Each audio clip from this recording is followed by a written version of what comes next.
Amritsar church आपका खुदाबंद की प्रेजेंस में जितने पास्टर्स यहां मौजूद हैं, मैंने अपनी कलीसिया को शुरू से सिखाया है कि पास्टर्स अपनी कलीसिया की गिनती से छोटा बड़ा नहीं होता है, या एक व्यक्ति आत्मा में जीवित है, एक चर्च जीवित है, उसकी गैदरिंग से मालूम नहीं होता है। प्रकाशित वाक्य में लिखा है कि तू मरा हुआ है, क्योंकि आप हैं जीवित चर्च। लोग बोलते जीवित चर्च मुर्दा चर्च भी होता है। प्रकाशित वाक्य में लिखा है तू मरा हुआ है, और तू ही है जो खुदा का एड्रेस है, या तो तू जीवित होगा या मरा हुआ होगा।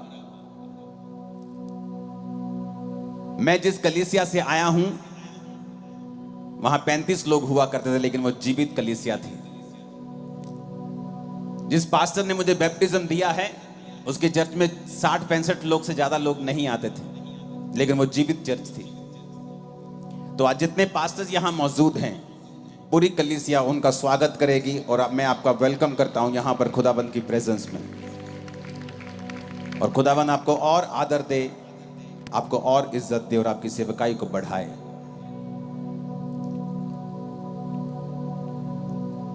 अपने हाथों को उठा के पवित्र आत्मा से कहो, आज जो कुछ मैं सुनने जा रहा हूं,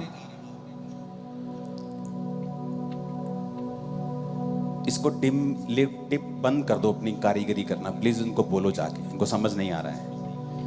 उठाओ अपने हाथों को, कहो पवित्र आत्मा आज जो कुछ मैं सुनूं मैं फलों को लेके आऊं। फिर से कहो ऊंची आवाज में, प्रभु यीशु मसीह के नाम में हम मांगते हैं। खुदावंद के लिए जितनी हाथों में ताकत है तारीफ कर दो एक बार।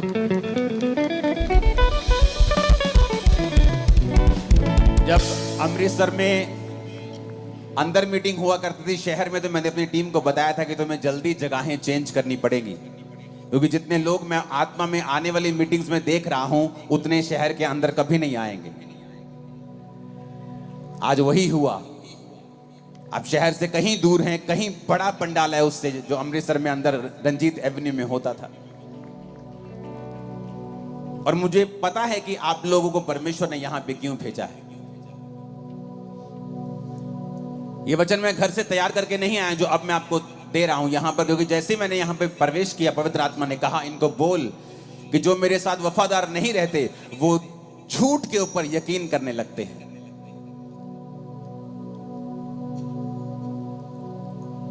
फिर आप कहेंगे कि मैंने पक्का पता सी मैं बिजनेस से कामयाब होना, पर मैं होया नहीं, क्योंकि मैं 15 लोगों को देखिया ये बिजनेस से कामयाब होए, इन्होंने यही काम किया सी, पर मैं कामयाब नहीं होया। पता नहीं मेरी मैरिज सही जगह क्यों नहीं हुई, पता नहीं मेरी लाइफ में ये क्यों नहीं हुआ। परमेश्वर ने कहा जो मेरे साथ वफादार नहीं है वो झूठ के ऊपर यकीन करने लगते हैं। ऐसा परमेश्वर नहीं चाहता है। एक बाप नहीं चाहता उसका बच्चा गलत दिशा की ओर जाए और बाद में दुख भोगे। लेकिन परमेश्वर के वचन में यह लिखा है कि जब परमेश्वर ने आदम और हवा को बनाया तो परमेश्वर ने कहा आदम और हवा मेरे साथ संगति करेंगे, और मैं आदम और हवा के लिए सारी ब्लेसिंग्स को बना चुका हूं। मैंने अदन का बाग बनाया, मैंने आदम के लिए पक्षी सब कुछ बनाया, आदम को लास्ट में बना के वीआईपी की तरह उस बाग में रख दिया। अब आदम तू मेरा पीछा करेगा, तू मेरी संगति करेगा, और मैं सारे सुख जो तेरे लिए ही बनाए गए हैं मैं वो तुझे दे दूंगा। कहीं कभी आपको ऐसा महसूस नहीं हुआ कि ये सारे सुख परमेश्वर ने एक्चुअली में आदम और हवा के लिए बनाए थे? लेकिन आज उन्हीं सुखों के पीछे दुनिया पागल हुई फिरती है, चाहती है कि परमेश्वर मुझे ये सुख दे, लेकिन उनको मिलते नहीं। जब बनाए आप लोगों के लिए गए हैं, जब बनाए आदम के लिए गए हैं, तो फिर मिलते क्यों नहीं? क्योंकि परमेश्वर ने जब सुखों को बनाया तो एक कंडीशन लगाई थी कि जब तक आदम मेरे पीछे रहेगा, वो मेरी आराधना करेगा, वो मेरा पीछा करेगा, मेरी बंदगी करेगा, तब तक सारे सुख इसके पीछे रहेंगे। और जब आदम अपना मुंह मेरी ओर फेर लेगा, अपनी पीठ मेरी ओर कर देगा और सुखों की ओर भागने लगेगा, सुखों को बोला गया कि आदम को कभी मत मिलना, क्योंकि ये श्राप परमेश्वर ने पहले ही कह दिया था। परमेश्वर ने कहा जो मुझ पे यकीन नहीं करते और मुझसे भागते हैं, फिर वो झूठ के ऊपर यकीन करने लगते हैं। फिर एक दिन उस बिजनेस का कोलैप्स होना लाजमी है, उस मैरिज का कोलैप्स होना लाजमी है, उस घर का कोलैप्स होना, गिरना लाजमी है, दुखों का आना फिर लाजमी है, क्योंकि हमने परमेश्वर की ओर जो फेस करना था, अपनी पीठ परमेश्वर की ओर कर ली है और परमेश्वर से विमुख हो गए हैं। अरे हमें तो रोज परमेश्वर की संगति करने के लिए बनाया गया है, लेकिन हम संडे भी खुदाबंद के घर में नहीं जा पा रहे हैं। हमें हफ्ते में 2 दिन जाना ऐसा लगता है कि नहीं, ये तो बिब्लिकली नहीं है हफ्ते में 2 दिन चर्च जाना। संडे जाके भी कुछ लोग एहसान करते हैं और कुछ लोग संडे भी नहीं जाते हैं। जिस आदम को रोज परमेश्वर की संगति में रहने के लिए बनाया गया, वो आदम परमेश्वर से विमुख होकर बाकी वो सारे काम कर रहा है उन्हीं सुखों को पाने के लिए जो परमेश्वर ने आप लोगों के लिए ही बनाए हैं, लेकिन वो आपको मिल नहीं रहे। कहीं तो कमी है, कहीं तो मिसिंग पॉइंट है। कितने तक कुंडी हैगी पंजाबी च कहंदे कि जो मेरे लिए बनाया गया है वो मुझे ही मिल नहीं रहा है।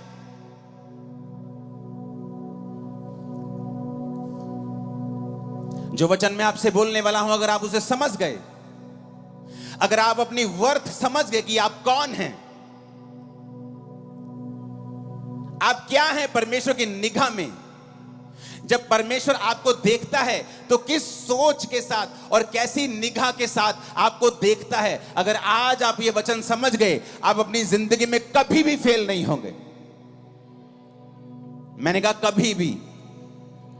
आप 100 बार लड़ेंगे और 100 बार जीतेंगे, एक भी बार फेल नहीं होंगे। लड़ाई हमारी किसी व्यक्ति के साथ नहीं, किसी धर्म के साथ नहीं है। मैं आपका धर्म बदलने यहां पे नहीं आया हूं, मैं आपका मन बदलने के लिए आया हूं। क्योंकि जीसस ने जब प्रीच करना शुरू किया तो नहीं कहा धर्म बदल लो, जीसस ने कहा मन फिराओ, मेटामोनियो, अपने सोचने के तरीके को बदल लो। तुम सोचने का तरीका बदल लोगे, मैं तुम्हारी जिंदगी में बड़े काम करूंगा। बाइबल पढ़ के देख लो, हर बड़ा मिरेकल मन फिराने से हुआ है। हन्ना ने मन फिराया, प्रभु के भवन में जाके प्रार्थना करने लगी। पहले क्या करती थी? रोती थी, हस्बैंड से लड़ती थी, दूसरी पत्नी के बच्चे हैं, मेरे को क्यों नहीं है, मैं खाना नहीं खाऊंगी। घर में कलेश होता था, ड्रामास होते थे, आंसू होते थे, ड्रामास होते थे, लड़ाइयां होती थी, कलेश होता था, कंट्रोवर्सीज होती थी घर में। और एक दिन हन्ना ने सोच लिया कि मैं अब परमेश्वर के सामने जाऊंगी, और जाकर प्रभु के सामने अपने दिल को खोल दिया और प्रभु से कहा, प्रभु अगर तू मुझे बेटा दे तो मैं तेरी महिमा के लिए उसे दे दूंगी। और प्रभु ने उसकी कोख को खोला, क्योंकि अब वो परमेश्वर के लिए जीना सीख गई थी। अब उसे मालूम होने लगा था कि मेरा जीने का मकसद सिर्फ बच्चे पैदा करना नहीं है, बल्कि यह भी देखना है कि प्रभु को क्या चाहिए, परमेश्वर के राज्य में किस चीज की जरूरत है। क्योंकि उस समय प्रभु को एक नबी चाहिए था, लेकिन किसी का आत्मा खुला नहीं हुआ था। तो परमेश्वर ने हन्ना की कोख को बंद कर दिया कि जब तक तू मेरी आवाज को सुनेगी नहीं आत्मा में और इस संसार में बिजी रहेगी, मैं भी तेरी कोख को बंद करके रखूंगा। बाइबल में कहीं नहीं लिखा है हन्ना की कोख को शैतान ने बंद किया हुआ था। वचन में लिखा है हन्ना की कोख को यहोवा ने बंद करके रखा था, और जब वो यहोवा के सामने जाके प्रार्थना करती है, उसकी कोख को यहोवा ही खोलता है। कई बार आप सोचते हैं क्योंकि आपके रिश्तेदार ने आपकी हेल्प नहीं की, इसलिए आप जिंदगी में अभी तक वहां नहीं पहुंचे। आप सोचते हैं क्योंकि आप शायद अच्छी जाति से नहीं हैं, इसलिए आपके पास जमीन जायदाद नहीं है। आप एक अमीर परिवार में नहीं जन्मे हैं, इसीलिए आप बरकत में नहीं हैं। ये सब शैतानी एक्सक्यूजेस हैं आपकी लाइफ में। हन्ना जब तक ऐसा ही सोचती रही, लड़ती रही, कुड़ती रही, आंसू बहाती रही, उसके आंसू कुछ नहीं कर पाए, कुड़ना कुछ नहीं कर पाया, लड़ना कुछ नहीं कर पाया, जब तक कि वो परमेश्वर की ओर मुड़ नहीं गई। फिर वही पति था, वही गर्भ था, वही घर था, और एक नहीं उसके बाद कई बच्चे परमेश्वर ने उसे दिए। आज जो वचन आप सुनने वाले हो ना, ये आपको एक बरकत नहीं देगा, ये बरकतों के रास्ते खोल देगा आपकी लाइफ में। लेकिन आपको यह समझना पड़ेगा, मैं कौन हूं, आप कौन हैं। जब परमेश्वर आपको देखता है तो वो किस निगाह से आपको देखता है? क्योंकि जब आप मेरी ओर देख रहे हैं, आपको लगता है कि मैं स्पेशल इंसान हूं, क्योंकि मैं प्रचार कर रहा हूं, मेरे पास लाखों करोड़ों लोग हैं। ऐसा नहीं है, मैं भी आपके जैसा ही हूं, लेकिन मैंने एक काम किया है जो शायद अभी आप कुछ कर रहे होंगे, कुछ नहीं कर रहे होंगे, कुछ करने वाले होंगे। वो काम क्या है? ये समझना कि जब प्रभु मुझे देखता है तो वो कैसे देखता है, मेरी वर्थ क्या है, परमेश्वर मेरे बारे में क्या सोचता है।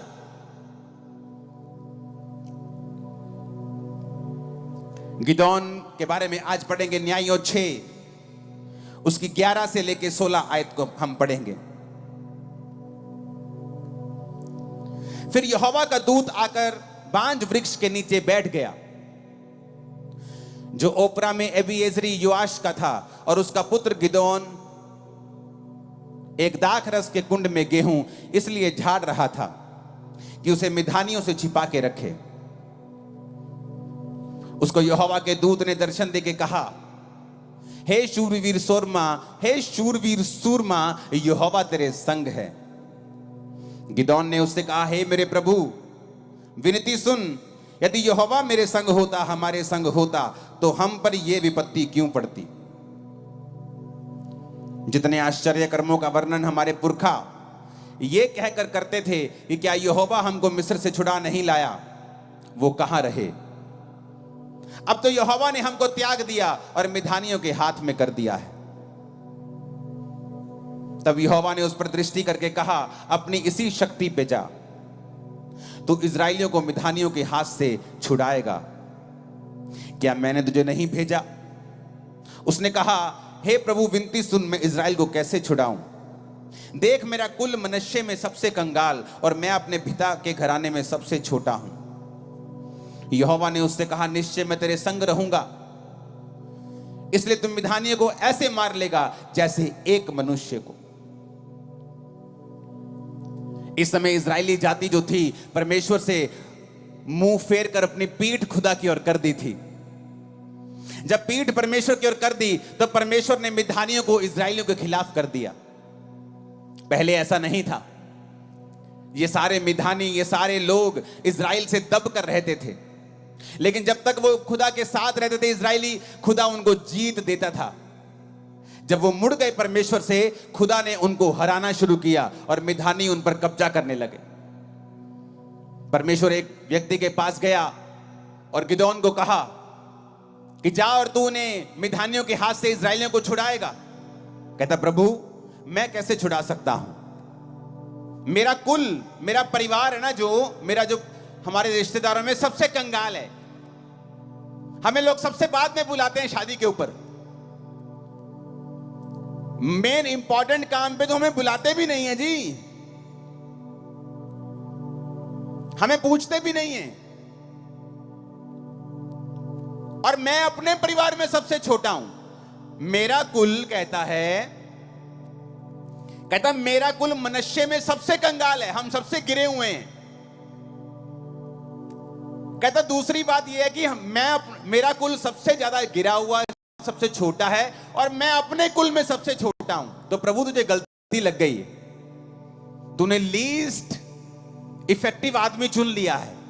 तूने ऐसा आदमी चुन लिया है जो सबसे कम खतरनाक है, सबसे कम इफेक्टिव है, जो बिल्कुल गया गुजरा है, जो रैंद खूंद है। कहता, तूने वो चुन लिया है। जैसे आज लोग सोचते हैं कि क्या परमेश्वर मेरी जिंदगी में काम करेगा। मैं तो एक छोटी जाति से आता हूं, मैं तो एक छोटे परिवार से आता हूं, मैं तो गरीब परिवार से आता हूं, मैं तो बीमार शरीर से आती हूं, मैं तो बांझ शरीर से आती हूं, मैं तो गरीब और बिल्कुल छोटे परिवार से आता हूं, मैं तो 3000 रुपए महीने की जॉब करती हूं। क्या परमेश्वर मेरी लाइफ में ऐसा काम करेगा? मैं आपको गुड न्यूज देता हूं।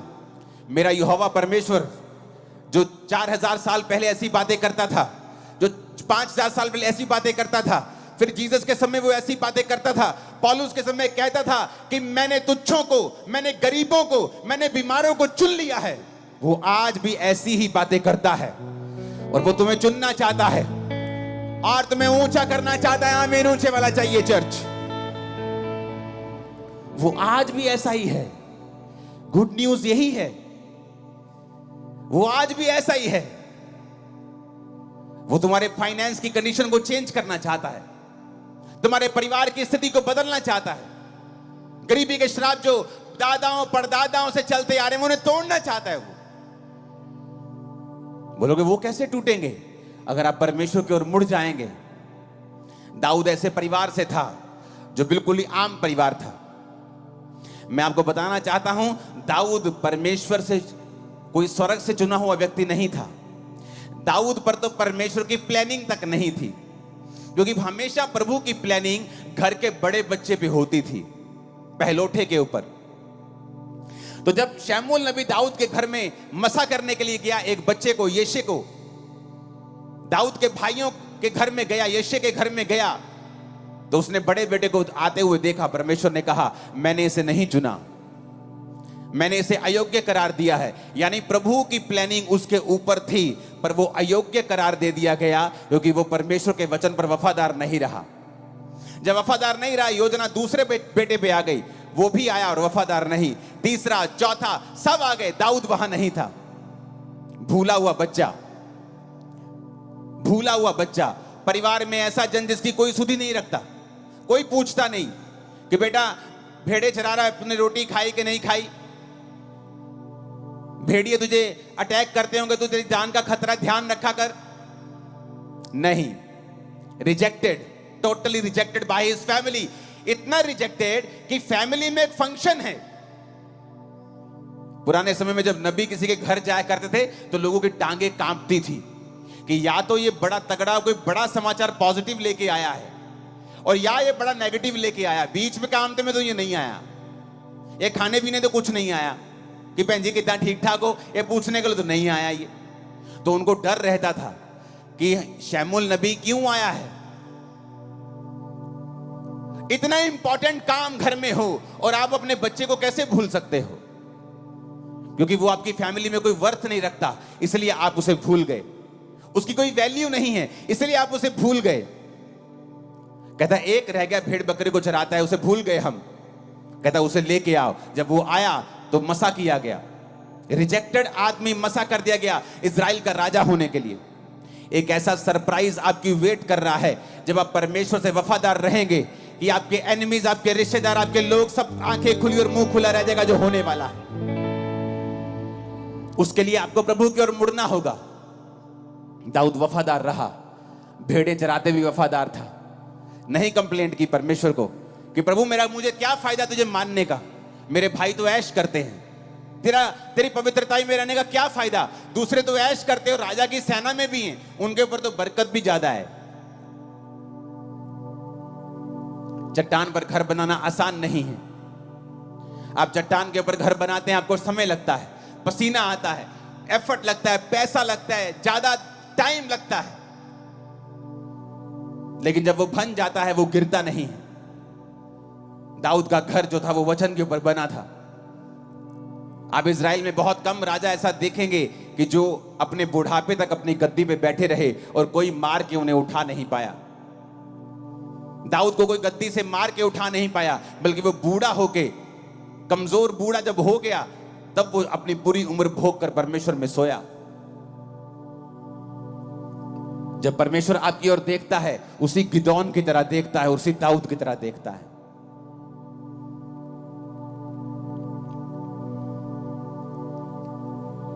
जब मेंटली अपसेट के अटैक होते थे और दुष्ट आत्मा मेरे पे जब अटैक करती थी, तो कोई दवाई काम नहीं आती थी, कोई काउंसलिंग साइकेट्रिस्ट की काम नहीं आती थी। रोता था मैं, करलाता था, दुखी होता था बहुत। फिर मैंने नशे करने शुरू कर दिए एक्सट्रीम, और मैं परमेश्वर को जानता नहीं था।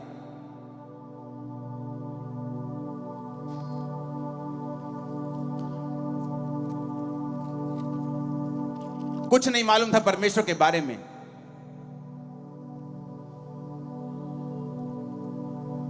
लेकिन जिस दिन यीशु मसीह के बारे में मालूम हुआ और मैं प्रभु में चलने लगा, नॉलेज नहीं थी परमेश्वर की।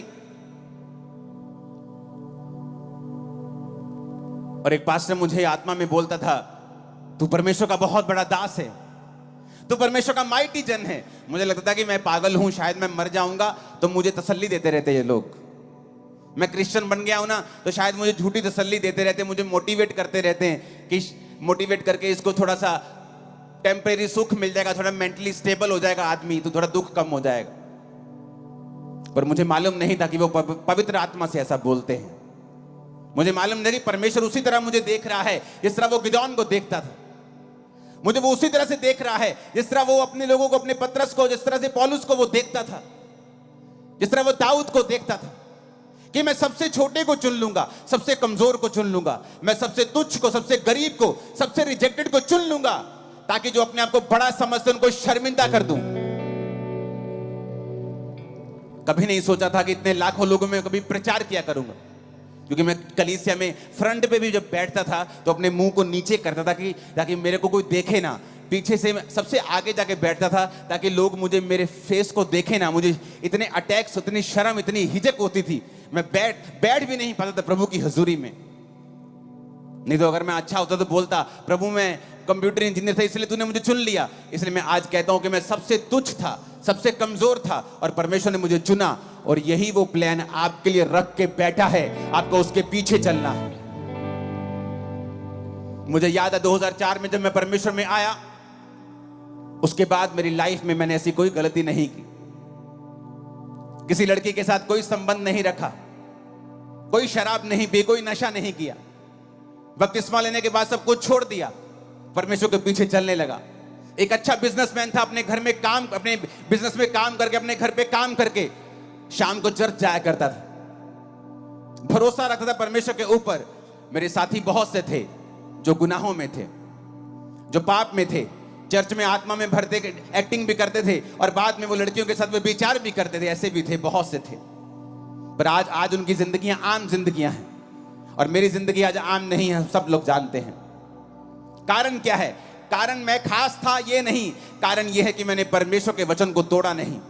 मैं उसके वचन की कीमत को जानता था कि अगर परमेश्वर ने मुझे तुच्छ के रूप में चुना है तो मुझे समय लगेगा, मुझे प्रभु के पीछे चलना पड़ेगा, विश्वास रखना पड़ेगा, ताकि वो मुझे वैसा बना सके जैसा वो सोचता है। वो आपका प्रेमी परमेश्वर है। आप प्रभु को अपना जीवन देके देखो, वो दुनिया से लड़ लेगा आप लोगों के लिए, दुनिया झुका देगा आप लोगों के लिए, मैं आपको बता रहा हूं। और सब बातें मिलकर भलाई को पैदा करती हैं जो यीशु से प्रेम रखते हैं। मैं शुरू से परमेश्वर को देखना चाहता था। जब मैं प्रेमसी में नहीं था तब भी मेरे को एक परमेश्वर की ललक होती थी कि मैं परमेश्वर को देखना चाहता हूं, वो कौन है, कैसा दिखता है, क्या है।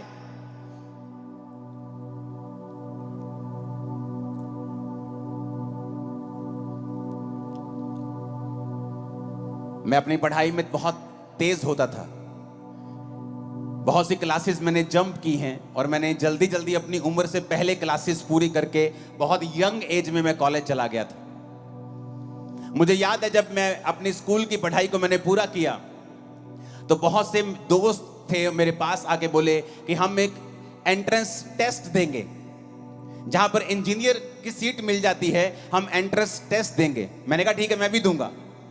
मालूम नहीं था, कोई गाइड करने वाला नहीं था, ये क्या करना है, ठीक है इंजीनियर बन जाते हैं, चलो ठीक है। हम सब तैयारी करने लग गए। मेरे सब दोस्त, हम सब अपने दोस्त की दुकान के ऊपर शाम को इकट्ठा होते थे स्कूल के बाद, जब स्कूल खत्म हो गया, कि हम इस एंट्रेंस टेस्ट की तैयारी करेंगे और इंजीनियरिंग में हम प्रवेश करेंगे। तो एक दिन जब मैं अपने दोस्त की दुकान के ऊपर था तो उसके पिताजी ने मुझे बुलाया, और उसके पिताजी ने मुझसे कहा, बेटा तू जानता है कि बड़े कॉम्पिटिटिव एग्जाम है ये, बहुत कम लोगों का नंबर लगता है इसमें, बड़ी कंपटीशन है आजकल, तो बेटा तू अपने घर में तैयारी किया कर। क्योंकि जो मेरा दोस्त था उसका बड़ा भाई उस कॉम्पिटिटिव एग्जाम को एक बार दे चुका था, उसका क्लियर नहीं हुआ था, और वो मेरी भी तैयारी करवाता था। तो मुझे कभी गुस्सा नहीं लगा, शुरू से मेरी आदत ये थी, मुझे मालूम था कि जो खुदाबंद मेरे साथ परमेश्वर करेगा वो अच्छा ही करेगा। मैंने कहा ठीक है अंकल, कोई बात नहीं। मैं अपने घर पे जाकर तैयारी करने लगा। ऐसा कोई मेरे मन में मैं इनको बताऊंगा, मैं इनको दिखाऊं, मेरे मन में ऐसा कभी नहीं आता, शुरू से ही नहीं ऐसा। मेरा मन ना तो क्रिश्चियनिटी के पहले था ना बाद में, तो बिल्कुल ही नहीं। पहले कई बातों में मैं फिर करता था, लेकिन क्रिश्चियनिटी में आने के बाद अगर आप फिर भी ऐसे हैं तो आपको डिलीवरेंस की जरूरत होती है। हमने कुछ महीने एग्जाम की तैयारी की और उसके बाद जब रिजल्ट आया तो मेरे दोस्तों ने कहा रिजल्ट आ गया, रिजल्ट आ गया। मैं कितने है रिजल्ट? अखबार में आता था रिजल्ट उस समय, कहते अखबार से आ गया रिजल्ट। अखबार लेके आए, हम एक धार्मिक स्थान के ऊपर बैठे थे। जब अखबार खोली वो सारे फेल थे और मैं अकेला पास था। सारे फेल थे, सारे के सारे फेल थे वो। और मेरा रैंक इतना ऊपर आया कि मुझे फ्री सीट मिली थी। मैंने अपनी इंजीनियरिंग के लिए पैसे खर्च नहीं किए, तो मुझे फ्री सीट मिली क्योंकि मेरा जो रैंक था पंजाब में बहुत ऊपर था। तो मैं आपको ये इंसिडेंट इसलिए बता रहा हूं, अगर आप सच्चे हैं और अब तो परमेश्वर आपके संग है, कोई आपके साथ कितना भी बुरा करने की कोशिश क्यों ना करे, वो आपकी भलाई में बदल जाएगा। इमेजिन करो, जिस किताबों से, जिस गाइड से वो पढ़ रहे थे और मुझे पढ़ा रहे थे, अगर वो फेल हुए तो मैं तो होता ही होता फिर। पर देखो परमेश्वर ने मुझे उनसे दूर कर दिया और मैंने अपनी अलग किताबें परचेज की। माई हीरा गेट गया जलंधर में, अलग किताबें ली और मैं खुद पढ़ने लगा, खुद सीखने लगा और खुद एग्जाम की तैयारी करने लगा। कई बार आप सोचते हैं, हन्ना सोचती है कई बार, हाँ ये जो सौतन है ना मुझे चिढ़ाती रहती है मेरे को, इसको छोड़ूंगी, इसको मार दूंगी। लेकिन अगर आप ध्यान से बाइबल पढ़ के देखें तो परमेश्वर का जो मिरेकल हन्ना की लाइफ में हुआ, उसकी सौतन एक वजह है। क्यों? वो चिढ़ाती थी और हन्ना परमेश्वर की ओर चली गई। अगर वो चिढ़ाती नहीं, ओनू बांझ ना कहती चल तू तो बांझ, तेरे तो होना ही नहीं, मेरा हस्बैंड तो मेरे नाल है, साडा तो बड़ा प्यार है, तेरे ना तो कभी होना नहीं, ऐसी बातें बोलकर उसको चिढ़ाती थी। और उसने उन बातों का गुस्सा नहीं किया, परमेश्वर के सामने गई और परमेश्वर के सामने सारा कुछ उंडेल दिया। गुस्सा मत कर जब लोग आपके खिलाफ बोले, अरे भाई वो आपकी पीआर है, वो आपको मशहूर कर रहे, जो आप पहले नहीं कर पा रहे थे अब आप और कर पा रहे हैं, उनकी वजह से थैंक्स करो उनका। पहले इतना बड़ा पंडाल कभी नहीं लगा अमृतसर में, थैंक्स करो। वो तो मशहूरी करने वाले फ्री के, कि आप चर्च के पैसे को जरूर मशहूर करने में लगाएंगे, लोगों को करने तो आसान हो जाएगा आपका काम। आपके विरोधी आपके लिए ही काम करने लगते हैं जब आप प्रभु से प्यार करने लगते हैं। वो इनडायरेक्टली आपको फायदा देने लगते हैं, आपके लिए ही काम करते हैं दिन रात आपका नाम ले लेकर, क्योंकि परमेश्वर आपके संग है। सब बातें मिलकर भलाई को पैदा करती हैं। रोमियो 8 उसकी 28 आयत में लिखा है, रोमियो 8 उसकी 28 आयत, हम जानते हैं कि जो लोग प्रभु से प्रेम रखते हैं उनके लिए सब बातें मिलकर भलाई ही को उत्पन्न करती हैं, अर्थात उन्हीं के लिए जो उसकी इच्छा के अनुसार बुलाए गए हैं।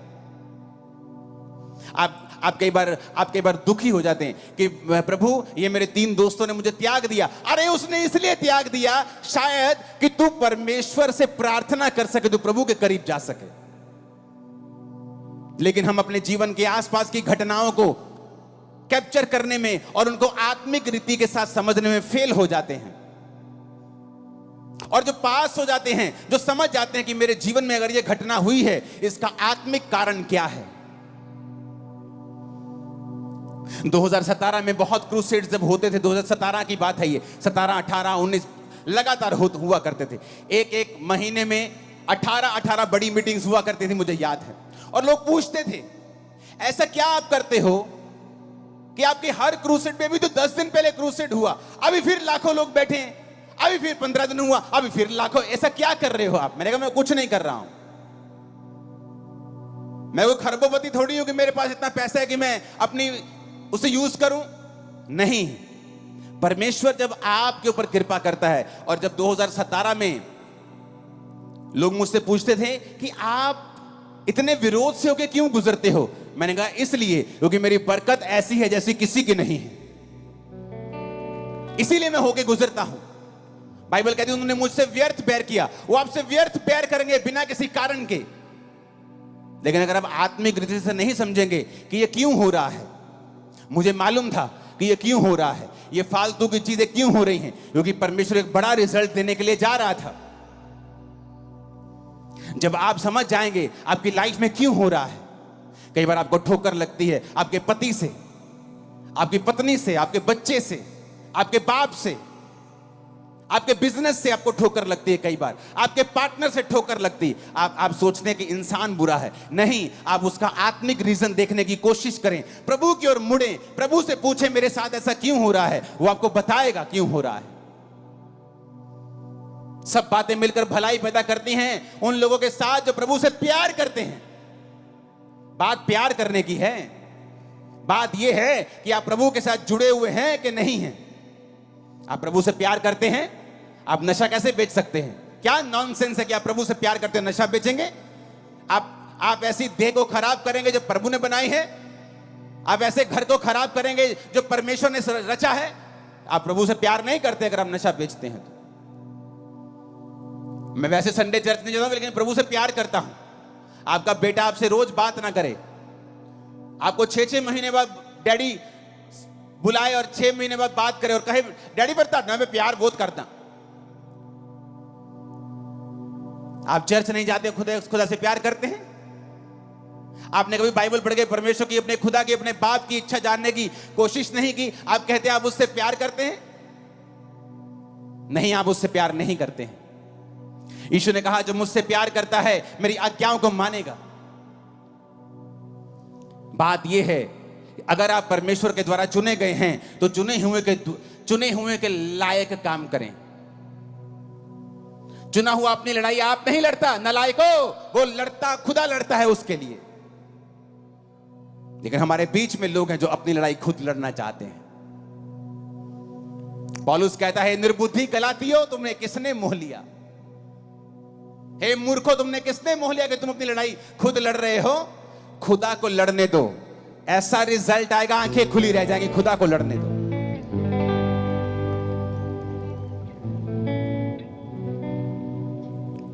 मैं जानता हूं कि परमेश्वर आपसे प्यार करता है। आप मेरे ही भाई, मेरे ही बहन हैं, क्योंकि प्रभु आपको मेरी तरह ही ऊंचा करने वाला है, मैं जानता हूं। आप बोलोगे इतना हो सकता है, आप उससे कहीं अधिक ऊंचे हो सकते हैं। खुदा कुछ भी कर सकता है, वो किसी का पक्षपात नहीं करता है। आप चले तो सही परमेश्वर में, आप उसकी योजना में यकीन तो रखें, आप प्रभु की ओर मुड़े तो सही। फिर देखें आपकी लाइफ में ऐसी घटनाएं शुरू हो जाएंगी होनी जो खुदा कर रहा होगा। हर एक घटना आपकी मनपसंद की नहीं होगी, लेकिन आप खुदा से अगर प्यार करते हैं वो आपको बेनिफिट देके जाएगी, आपका भला करके जाएगी। सब बातें मिलकर भलाई को पैदा करती है। सब बातें, सब अपने पड़ोसी को बोलो, सब बातें ऊंची आवाज में नहीं, ऐसे नहीं, 7 बार बोलो, अलग अलग पड़ोसी को बोलो सारियां गल्ला, सब बातें बोलो पड़ोसी को। पूछो पड़ोसी को, बोलो कुछ बातें के सब बातें? पूछो सब बातें के कुछ बातें?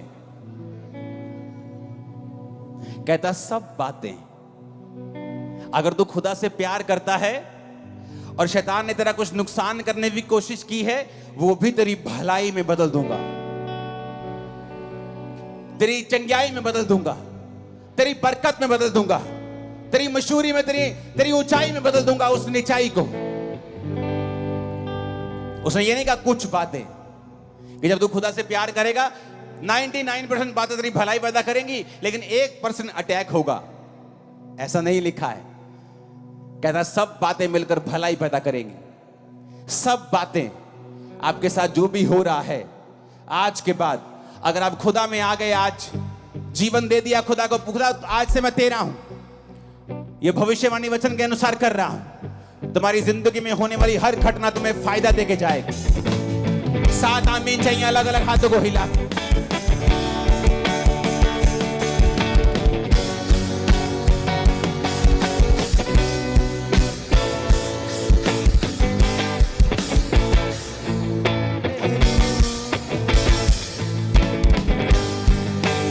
फिर से आमीन बोलो, हाथों को उठा के फिर से 7 बार।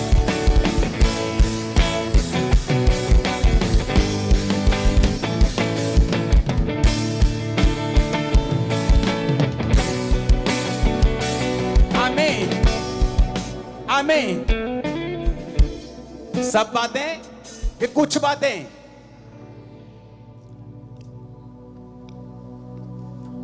मुझे सुनना नहीं, सब बातें कि कुछ बातें नहीं, पीछे तक बोलो, आधा किलोमीटर तक।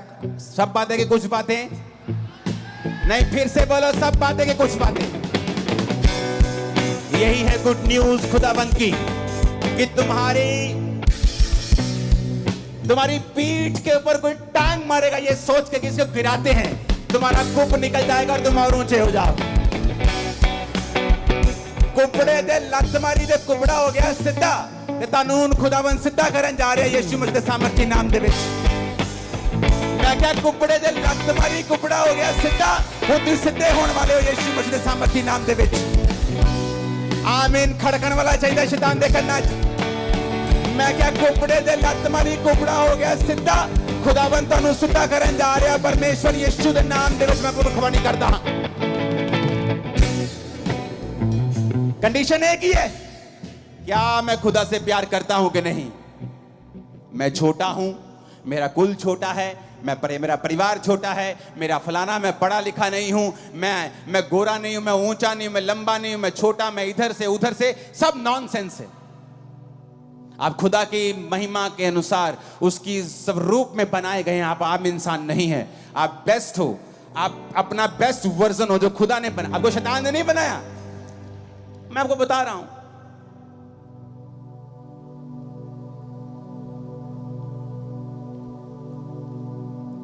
न्यूज चैनल देखो, वो औरतों ने उन बंदों को कत्ल करवा दिया अपने हस्बैंड्स का जो उनके बॉयफ्रेंड से कहीं अधिक सुंदर थे। इसका मतलब सुंदरता आपको अच्छा पार्टनर नहीं दिला सकती।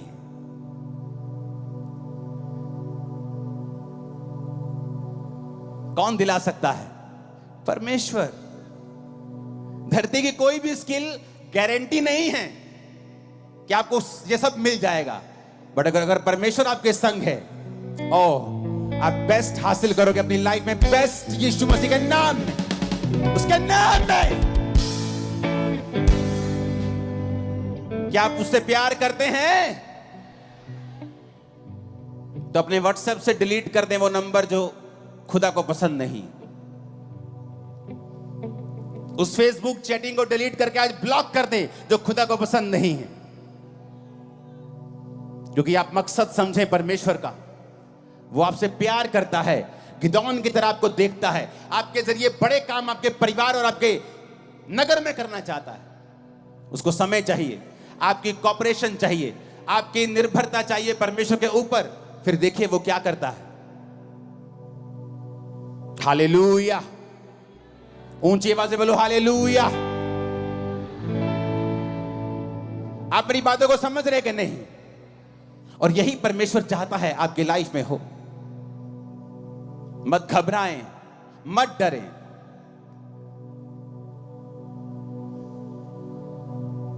अब आपके साथ वैसा नहीं होगा।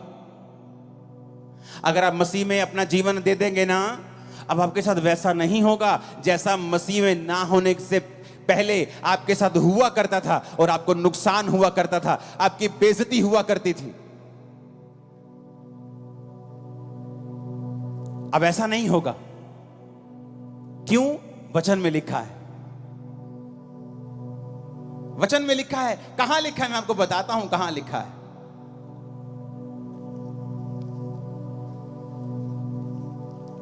बाइबल में 3 घटनाएं ऐसी हैं। मरकुस 10 उसकी 33 से 34 आयत, मरकुस 8 उसकी 23 आयत, और मरकुस 14 उसकी 62 से 65 आयत, जहां पर परमेश्वर ने मरकुस 10 उसकी 33-34 में कहा है, देखो हम यरूशलेम को जाते हैं और मनुष्य का पुत्र प्रधान याजकों और शास्त्रियों के हाथ पकड़वाया जाएगा। वे उसको घात के योग्य ठहराएंगे और अन्य जातियों के हाथ में सौंपेंगे। वे उसको ठट्ठों में उड़ाएंगे और उस पर थूकेंगे और कोड़े मारेंगे और उसे घात करेंगे, और 3 दिन के बाद वो जी उठेगा। यीशु ने कहा, यानी मैं जाऊंगा तो मुझे वो ठट्ठों में उड़ाएंगे, मेरा मजाक उड़ाएंगे, मुझ पे थूकेंगे। मरकुस 8 उसकी 23 में लिखा, उसने अंधे का हाथ पकड़ गांव के बाहर ले जाकर उसकी आंखों में थूक कर उस पर हाथ रखे और उससे पूछा, क्या तू कुछ देखता है?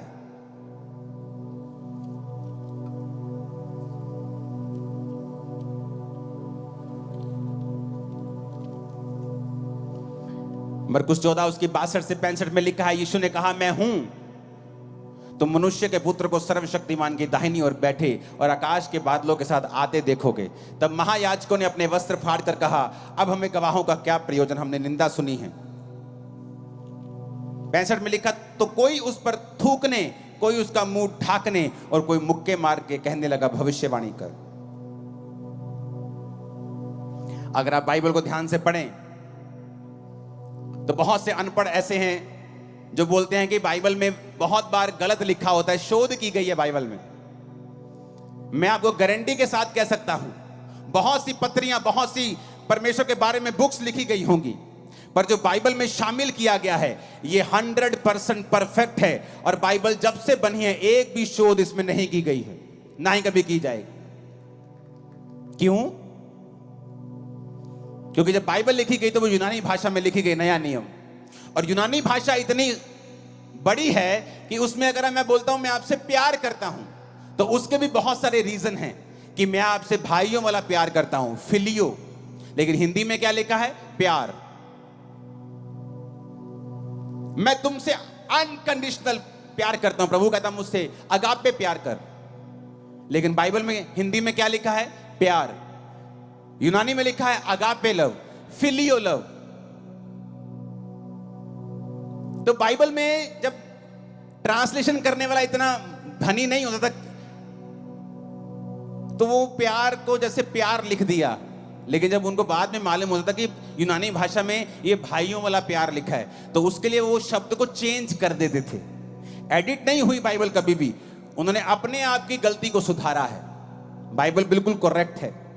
यहां पर 3 बार परमेश्वर के ऊपर थूकने का जिक्र आया, और तीनों बार अलग अलग इंसिडेंट है। एक बार परमेश्वर ने उसकी आंखों में थूका, दूसरी बार प्रभु ने खुद अपने मुंह से कहा, मरकुस 8 उसकी 23 में, कि वो मुझ पर थूकेंगे।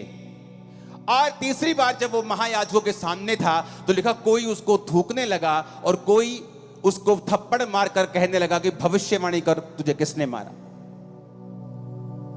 अगर हम शब्दों को पढ़ेंगे, जहां जहां परमेश्वर ने अंधे पे थूका और जहां जहां परमेश्वर के ऊपर थूका गया,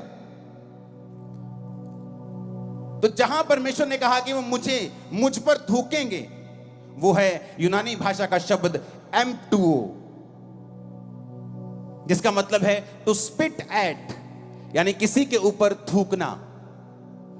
जब परमेश्वर ने यह कहा कि मैंने अंधे को थूका और उससे उस पर हाथ रखे, उसका मतलब है पटुओ। EM हट गया, सिर्फ एक ही शब्द है। अगर गलत होता तो दोनों गलत होते, दो जगह गलती कैसे हो सकती? एक का मतलब है पटुओ, एक का मतलब M2O। M2O का मतलब किसी पे थूकना, पटुओ का मतलब थूकना। थूकना, मेरे मुंह में कुछ चला गया, खाना गंदा है, खराब है, थूक दिया। M2O किसी पे थूकना। फिर से पढ़ेंगे उसको।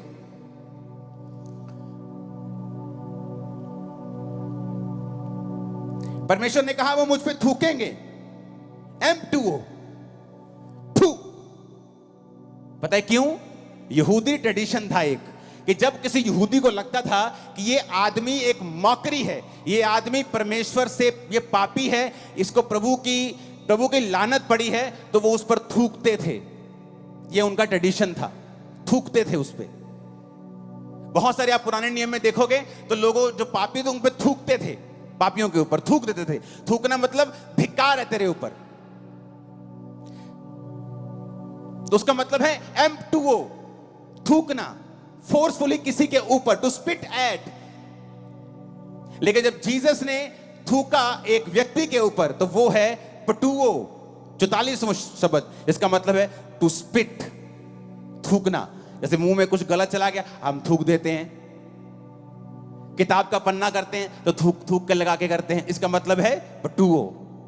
तो एक ही शब्द है बाइबल में। आप जानते हैं कि जब परमेश्वर उस अंधे के पास आया तो उसको थूक कर चंगा क्यों किया?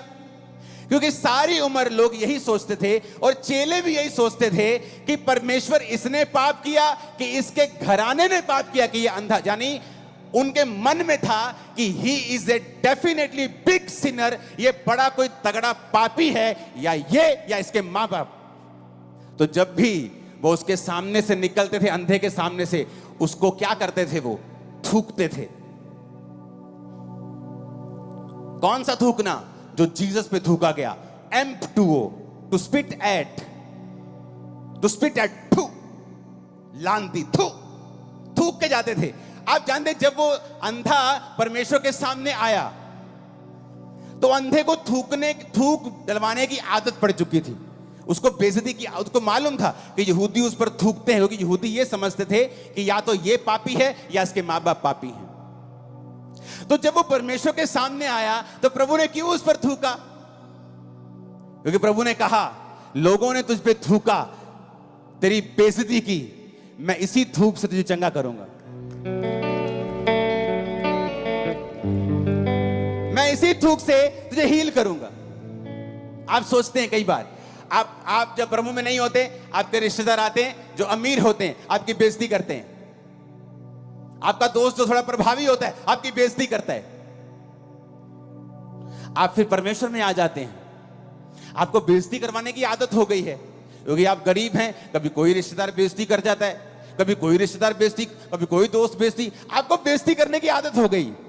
जब वो जीसस आपकी लाइफ में आते हैं तो आप घबरा जाते हैं। आपको लगता है कि मैं मसीह में आऊंगा, मेरी फिर बेइज्जती हो जाएगी, लोग मुझे फिर बुरा बोलेंगे।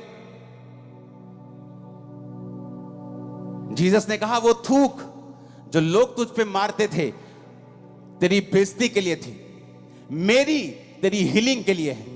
वो बेइज्जती जो तेरे रिश्तेदार तेरी करते थे, तेरी बेइज्जती के लिए थी, लेकिन अब जो तू मेरे राज्य के लिए सहेगा, वो तेरी ऊंचाई में जाने के लिए होगी, तेरी चंगियाई के लिए होगी, तेरी बरकत के लिए होगी। हालेलुया! फर्क है, फर्क है, फर्क है, फर्क है, फर्क है, जमीन आसमान का फर्क है। वो थूक जो बेइज्जती करने के, थू, लानती, थू। जब वो अंधा परमेश्वर के सामने आया तो परमेश्वर ने जब थूका, उसे लगा फिर होगी बेइज्जती। प्रभु ने कहा, बेइज्जती नहीं होगी बेटा, उनकी थूक तेरे को लानत देती थी, मेरी तुझे चंगा करेगी। पहले बेइज्जती होती थी तो बेइज्जती होती थी, अब यीशु मसीह के नाम के कारण जब होगी तो इज्जत बढ़ेगी 1000 गुना। लोग तुम्हारी एक टांग खींच के तुम्हें 10 फुट नीचे करना चाहेंगे और खुदा तुम्हें 1000 फुट उन्हीं के सामने ऊंचा कर देगा और शर्मिंदा करेगा तेरे सारे विरोधियों को। उसने कहा, अलग है, फर्क है, फर्क है। मैंने कहा M2O, टू स्पिट एट, इसने पाप किया होगा, थू कर दो। इसके बाप दादों ने पाप किया होगा, उसको आदत थी थूकवाने की। इसीलिए जब जीसस को पकड़ के रखा गया था तो लिखा उस पर थूका गया। क्यों?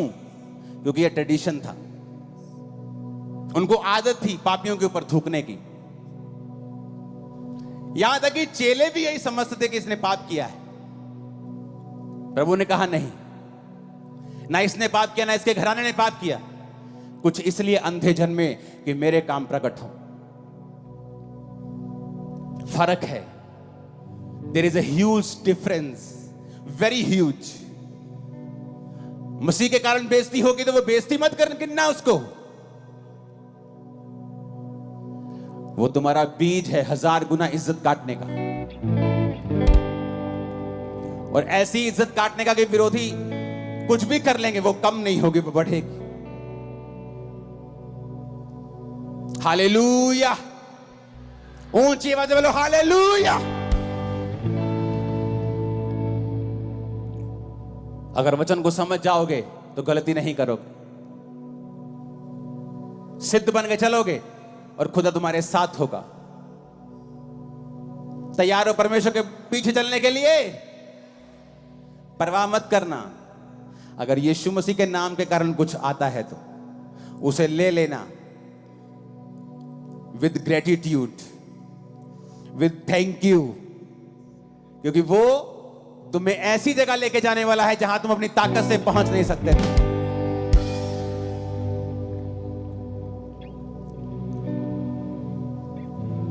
प्रभु के पीछे चलने के लिए अगर तैयार हो तो तुम्हारी जिंदगी बदलने के लिए तैयार है।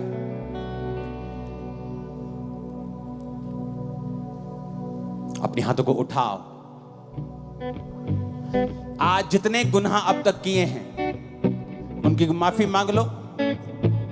वायदा करो उसके घर में रहोगे, संडे संडे उसकी इबादत करने जाओगे, रोज घर में बैठ के प्रार्थना और बाइबल पढ़ोगे,